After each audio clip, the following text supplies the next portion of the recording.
Hey, everybody. Hope you're doing well. Welcome to week 3. I wanted to get some information out to you that came up out of our optional meeting that we had last week. For those of you who joined me, shared a lot of questions. So I want to make sure I pass those answers along to the rest of you. And again, that meeting was purely optional. So there was no one gets penalized for not being there, of course.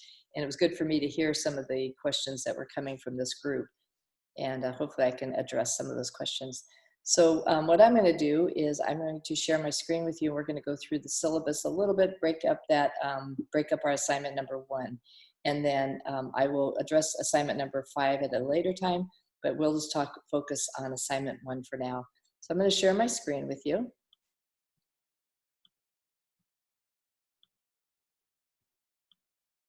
Alrighty, so our first assignment is to, the purpose of this first assignment is to make sure that you're getting an overview of what a budget looks like for a school, or if you're at a district, what a budget looks like.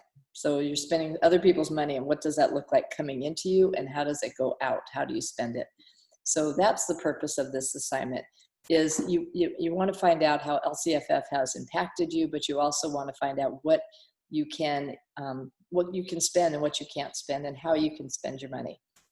So with your interview with your site administrator, that was the intent, is to find out how they spend their money and how they get their money. A couple of you have shared frustrations with me in regards to your site administrator was unavailable, or they maybe didn't know their budget that well, or they didn't know their budget for next year. All those things are quite normal in the administrative world. Everyone has a certain level of understanding of their budget. And then this time of the year, most principals don't know their budget yet. And I'm going to say that from experience. You could be experiencing something completely different, but most principals don't know going into for their discretionary money. Most principals now know, you have to know at this time of the year what staffing you'll have. Most people know what staffing they'll have, minus a few people. So at the end of the day, if you don't have the students coming in, they may have people reassign teachers. But in general, you know what your discretionary dollars are. You may not know what your discretionary dollars are moving into August. So with that said, I'm going to go through the rubrics a little bit, and I'm going to talk through some different points that have come up. First of all, this will be an 8 to 10 slide presentation. Many of you have also shared, hey, I could do 50 slides, and I'm still not through it. I still could continue. But the point is that you're breaking this down into into small chunks for an audience that may not be aware of what a budget is. So you're just going to touch upon the major points of the budget. Okay, so I'm going to go down and we're going to just look at the rubrics.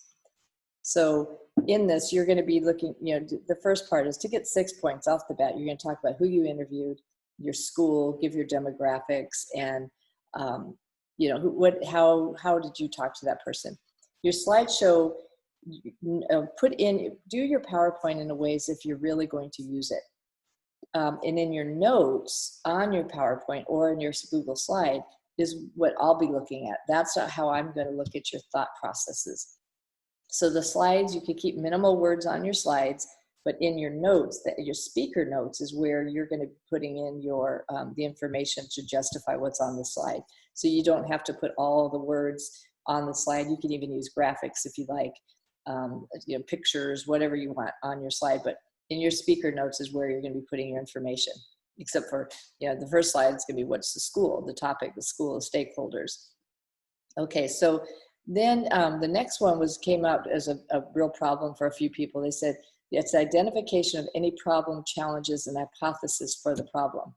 So in this case, what I've been steering people towards, if it's not explicit, if it's not explicitly identified, go to your dashboard, the California State Department of Ed dashboard, if it's accessible to you, meaning if it's a school that is on the dashboard, go to the dashboard and look to see, are there any red? Where's the red? Where's the red circles? I'm dumbifying it a little bit, but it could be red, whatever color it is, but look at some real red flags there.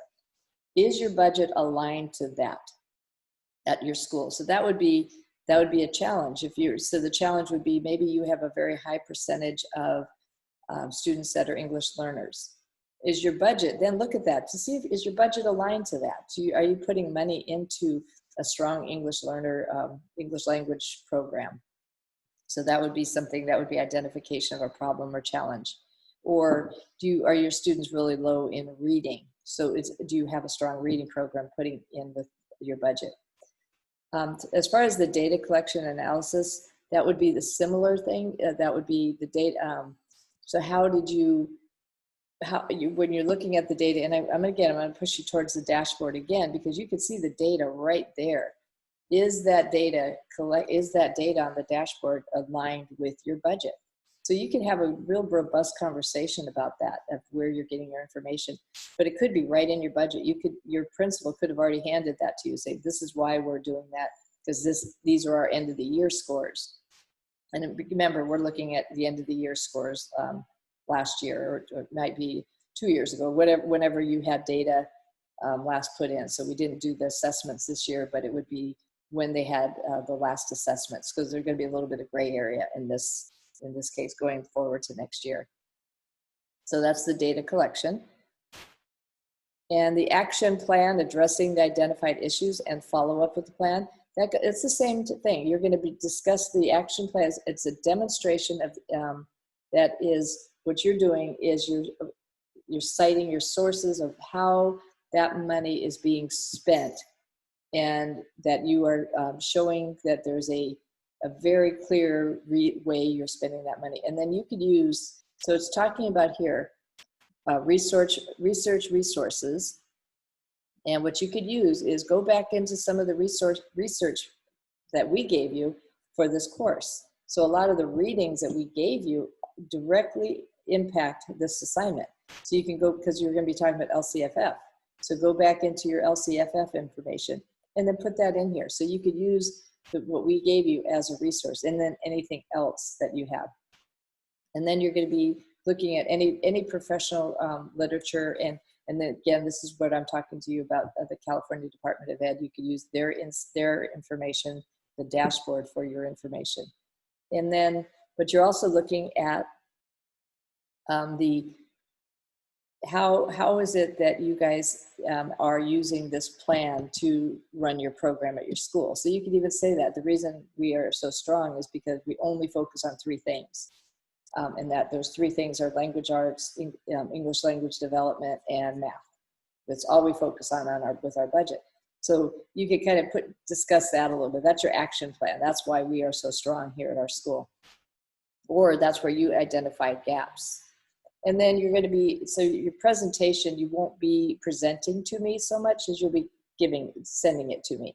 Of course, you can put a recording in there of your presentation. That's fine.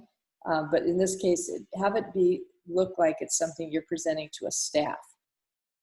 Okay, so you'll be, and this is where you're going to be kind of putting your voice in this presentation. So somehow convey to me that this is the presentation you're using, and use your speaker notes to add any highlights. A couple people, I'm going to go back up to this part here just for a moment, but a couple people expressed concern and almost fear of the budget. And what I'm going to give you the same advice I've been giving people all along, and every time I've ever taught this class, is this first assignment is to get you to understand about the budget and get you to understand that there's budget ways money comes in and way it goes out. But I would also highly recommend, as an administrator, and I've been doing this for 22 years, but as an administrator, every year when you get your budget, every year, you go to the district office or you go to someone who's very highly skilled in your budget and in your budget, not just in budgets in general, but knows your budget. You go to that person, and I've always met with the assistant superintendent of finance for their next person down. It could be the director of finance, somebody who intimately knows your budget. And I ask for an 1.5-hour appointment, sometimes a 2-hour appointment, depending. In my first years, it was always a 2-hour appointment. But what I would do is I'd ask her, and it would happen to be a her each time, but there could be a gentleman. So I'd ask them for a printout of my budget, and I would sit there with a budget, and they would sit with a budget, and we'd go line by line down our budget. And so I would say, what does 0001354000021 60. What does that mean? Because that's how it's listed on my budget. So they would say, oh, I know what 000 is 1 for. So they would tell me, oh, that is what you spend on books and supplies. I went, oh, so I write down in books and supplies. And I say, what can I buy with that? And they would tell me everything I could buy with that. And I said, okay, what can't I buy with that? And I'd write down everything I cannot buy with that, because that's my budget for the year. And I know that looking forward, I'm planning. So then I would go through the whole budget with them that way. And then I would have, if I knew I needed to buy something for the following year, I knew I needed to buy things that were in the gray area, I would say, hey, I need to buy this thing. How do I buy it? Where should I take that money out of? And they would tell me, interestingly enough, they would say, take it out of this pocket right here, because that money doesn't roll over to the next year. Some money in your budget will roll over to the following year. Some money is only, you have to spend it that year. You have to spend it. So they tell you, you have to spend this money, so spend it on that now, because that other money will roll over for the next year. So the reason I'm giving you this advice is because I know a lot of you are panicked. I actually had somebody last time I taught this class say that they almost gave up administration when they had to take this class in the beginning, up to the first, this assignment, because they were so nervous about budgets. So what I'm asking you and suggesting is that you look at this with an open mind, arm yourself with as much knowledge as you can, read through this information, get as much as you can out of this class, because we're giving everything to you, but then go to your district office people who know your budget. And it might not be your principal. Your principal might not be the person that knows your budget intimately. So, but you will, I mean, at your school right now. So arm yourself with as much information as possible. I hope that was helpful. The questions that were coming out were, what if I can't get hold of my principal, or what if my principal doesn't have this year's budget? Well, look at last year's budget. That's fine for this assignment, especially because our testing was so cattywampus at the end of last year. So you could look at last year's budget if they have it, and that's fine, especially if that's what they gave you as last year's budget. Do the assignment with that.